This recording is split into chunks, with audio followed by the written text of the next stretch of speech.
Good evening, everyone. MADD-1 Racing here to do another product review for you guys, or already at our first one. So we're going to talk about data logs today, which ones we use on our bikes for the 2017 racing season.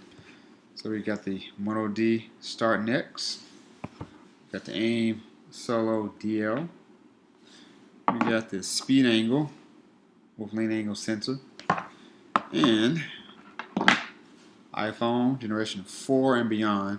That's also helping you with some of that data. So we'll start out with the Speedangle, since I had that one first. So very simple device, compact, comes in this base unit, very simple 2-button menu, and it comes with a lean angle sensor. So you plug this in onto the sensor, position the sensor left or right of the bike, doesn't really matter, just keep it parallel to the ground, and then just off you go riding. It'll automatically find the tracks for you, and just go riding. If you don't have the sensor, or the sensor breaks, it'll still work as a regular lap timer, so don't worry about that. You don't have any lean angle data. I like it. Takes about a good 30 seconds to a minute to initialize, i.e. find all the satellites. Other than that, it's pretty plug and play. Time's already built in for you, data stored. Plus, if you want to, go to the menu here and you can put it into street mode. So if you're on the track, you can see how well you're performing at a modest level on the street as well, with some lean angle data right displayed on there.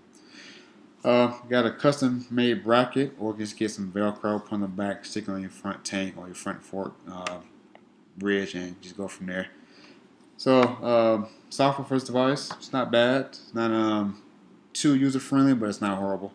All you do is go in, download the data, copy it to a different file, and then you can replay it right there on your laptop, or export it to make some of those videos that you see the MADD-1 racing guys use.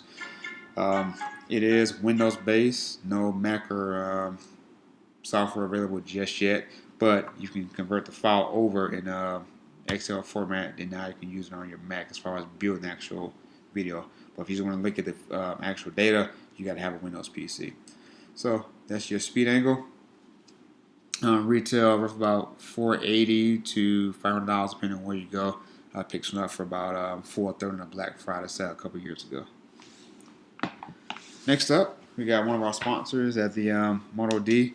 Shout out to MADD for hooking us up. So this is their Start Next. They also have a Start system as a base model. It just gives you basic lap timer and some data.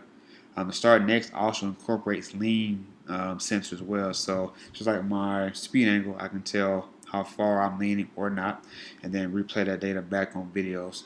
Once again, very simple. One button on the side, hold it down.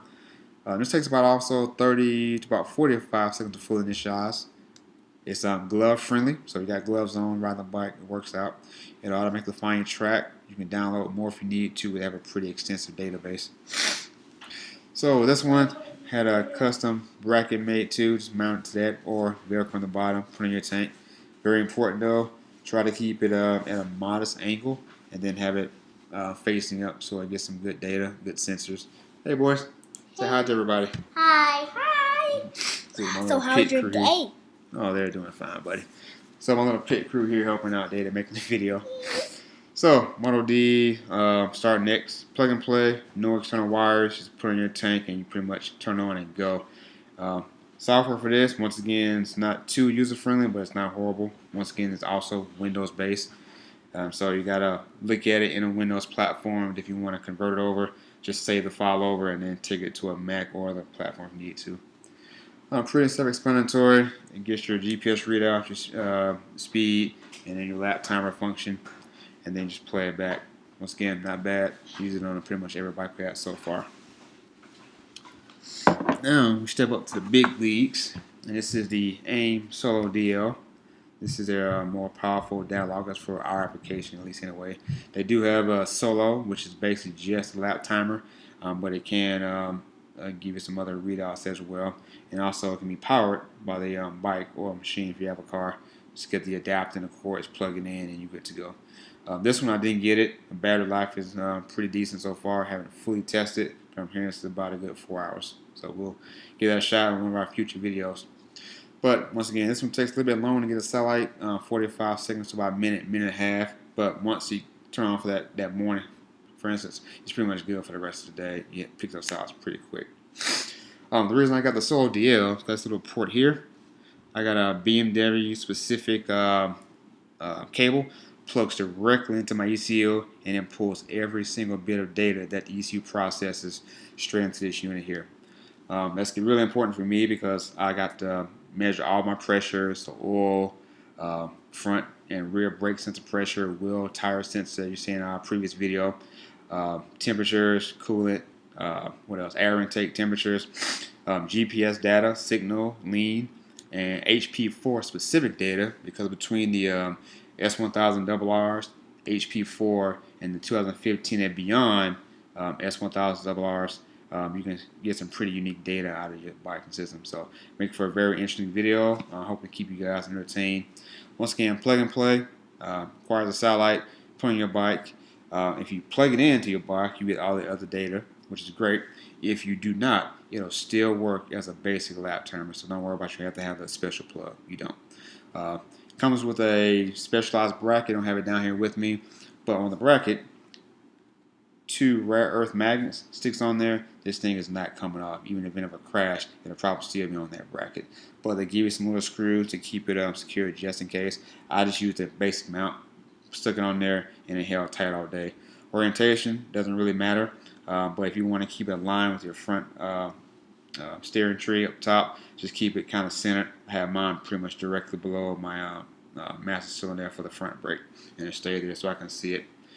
You can adjust the menus on this one, so if you don't want to see certain data or display certain data, you have 4 customized pages that display 4 bits of information each page, so you can see it while you're riding if you're so inclined to look down while you're riding. So that's the Solo deal. Retail for this one's about $700. The Solo itself is about $400. So if you want just a basic lap timer, go with the Solo. You'll be happy.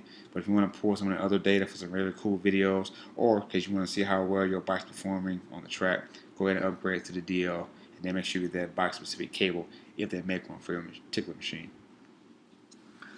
And finally, for those of us who started out with little to no budget, boom, your standard iPhone camera. It does work on Android. However, I don't use Android, so I just have the iPhone.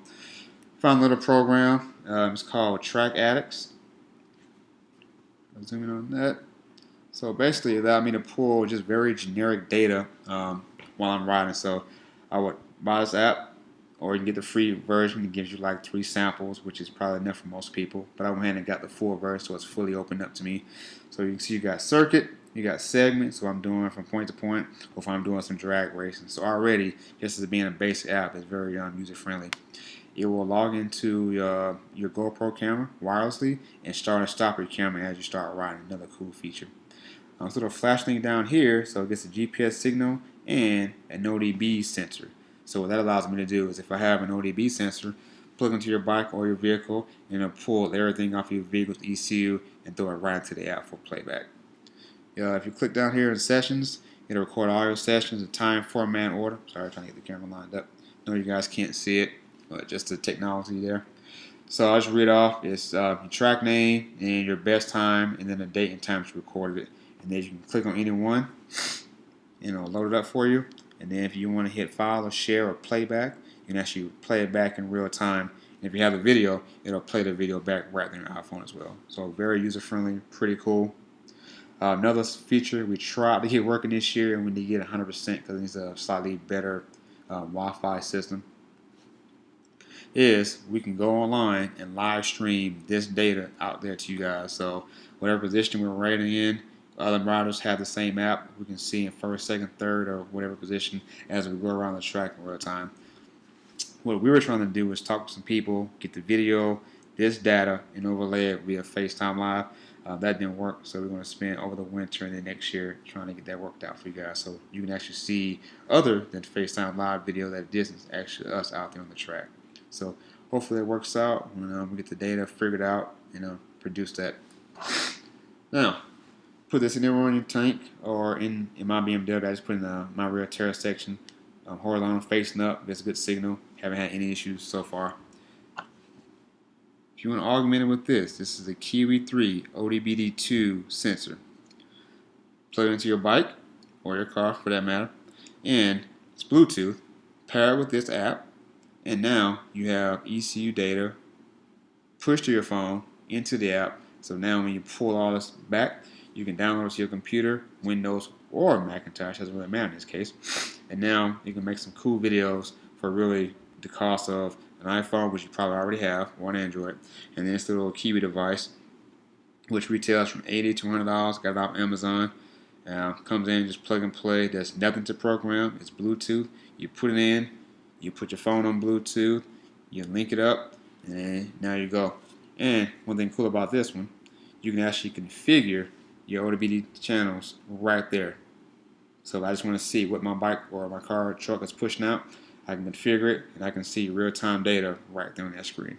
Otherwise, it's saved to your phone, and it's when you download the software, it'll push to your computer. Another good thing about this app, if you go to your session button, click on any session, you can share the file via email, iTunes, or Wi-Fi right there from your phone.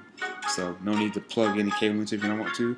Just send it to it. I email out my data to myself, and when I get back home from the track, I start playing with it.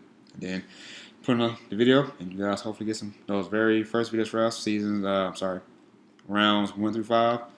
That was it. This one. And then we added the Speedangle and then the MADD for a couple of trials early on. And then this last round with all 4 simultaneously. And for overall comparison, the GPS functions, since they are the same exact satellites, it's pretty close. Nothing was more than 0.68 seconds off at any given time. And one time I did have one that was 2 seconds off, but that's because we tried to initialize it for a quick test and go to see if the system was going to catch up. For the first couple laps, it did not, but then once it locked onto the satellite and was good to go, times synced back up, so the data came in. So, going forward, what would I recommend? It depends. Do you want something simple just to try it out? Go with the phone, go with the Kiwi sensor, because this also works in cars and trucks. If you have a different app, you can even do diagnostics on your vehicles at home for maintenance if you wanted to.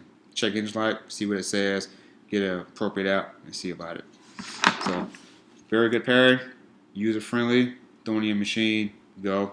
Just recommend you have a nice secure bracket for this so it stays in one position. You can put it in your pocket of your race suit. We tried that. It'll work fine, but if you come off in a crash, you might damage your phone, break it, and now just more money lost. Not that it wouldn't happen in a crash anyway, but just being safe. Next up, I would probably go with the MADD, only because it's one unit. There are no cables. With this unit, you do get lean angle data if you care about that, so you can see how far you're leaning or not in some cases. Over the Speedangle.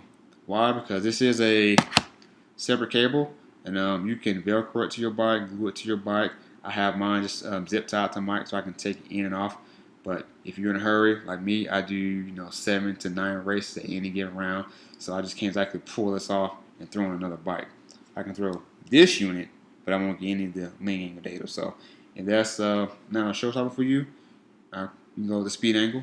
Or if you want to go from bike to bike quickly, little heavy duty Velcro, go with your MADD, boom, go, race, take it off. 250, go, take it off. 636, go, take it off, whatever bike you may have, and you're good to go. It's faster and it's easy to go.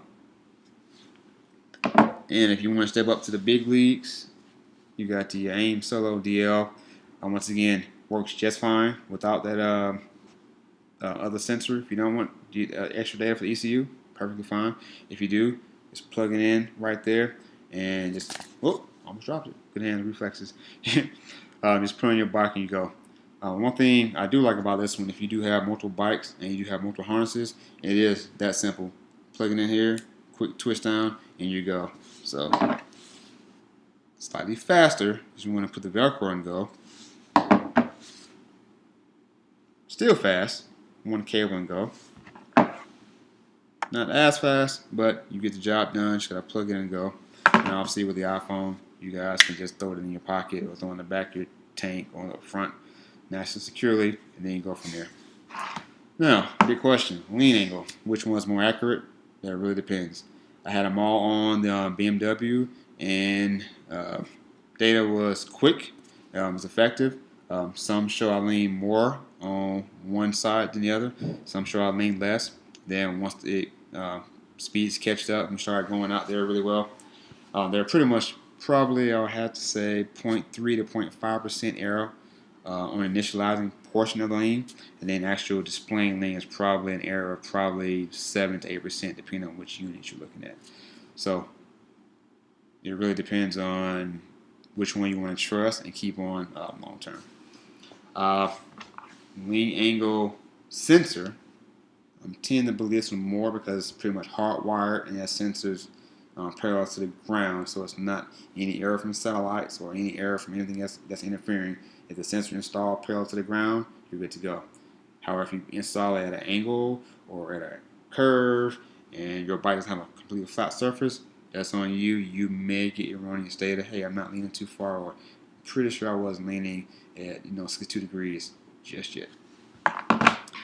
Model D uses calculation from satellites to determine that angle.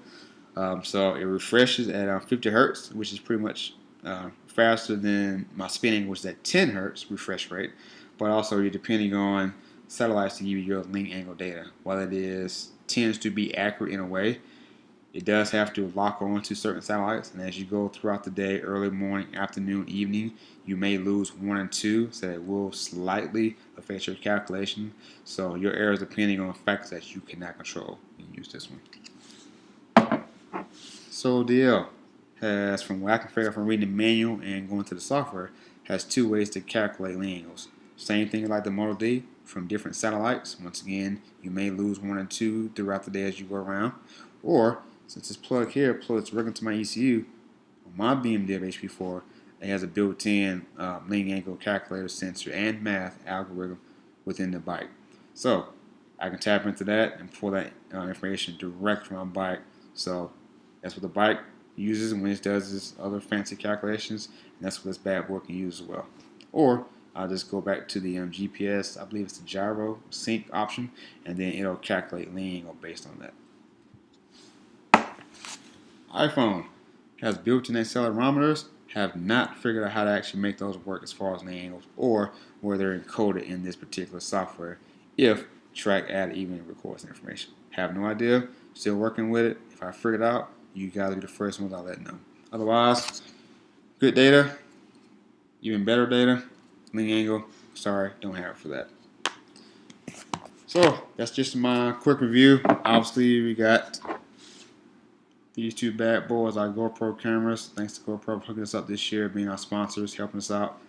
I generally keep the rear cameras up in the front and the sessions either on the sides or in the rear for the rear camera, just because it's sleek and portable. Eventually, I'll swap them all out. And then GoPro remote just makes things simpler. Each one of my bikes has 2 cameras. Next year, hopefully jump up to 3, maybe 4 per bike, and we got some really unique footage between myself, Josh, Mike, David, some of the other guys that's going to be racing with us next year, hopefully. So, what's the best way to set all this up before we wrap this up? Whichever one you choose, make sure it's secure. Put it on your bike, test it. Highly recommend night before, make sure the software is good, battery's charged, download whatever tracks you may or may not have on the device already. Turn it on, make sure it gets a good satellite signal. Turn it back off. Track day. The minute you get your bike prepped, put the tire rims on, take your data logger, turn it on. Just let it sit there, get a good signal. Throughout the day, you're going to go on and off. That first initialization is going to help you guys out. So turn it on, get a very good signal, make sure it works, make sure the battery's good to go. I had a couple of times where the battery was kind of low. Next, get your cameras, sync them all up. Make sure you have this little device somewhere where you can reach it. I just got mine heavy duty Velcro. Put around my tank, have those cameras charged up. When I go to the track, doing my warm-up lap, first thing I do is I turn my cameras on, leaving the pit. Once I leave the pit, get ready for my warm lap. Once I enter the track, I've already know my halfway point is going to be, and generally 45 seconds to a minute and a half is when all my data loggers are going to be ready to go. So once I get to the halfway point, I turn on my camera, let them power up. Those take about 10-20 seconds. And then I hit my data loggers on. The reason I wait is because for me, it's easier to sync up the video and the data later on when I produce the videos. Can you do it before?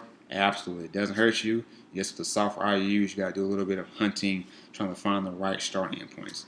But if I just go ahead to the track, at least I know from this point forward, halfway, I'm only usually half a mile or about 30 seconds away from the race start, and I can go ahead and synchronize my data. So that's pretty much it. Short and simple. This is our first product review that we're doing with all four of these products.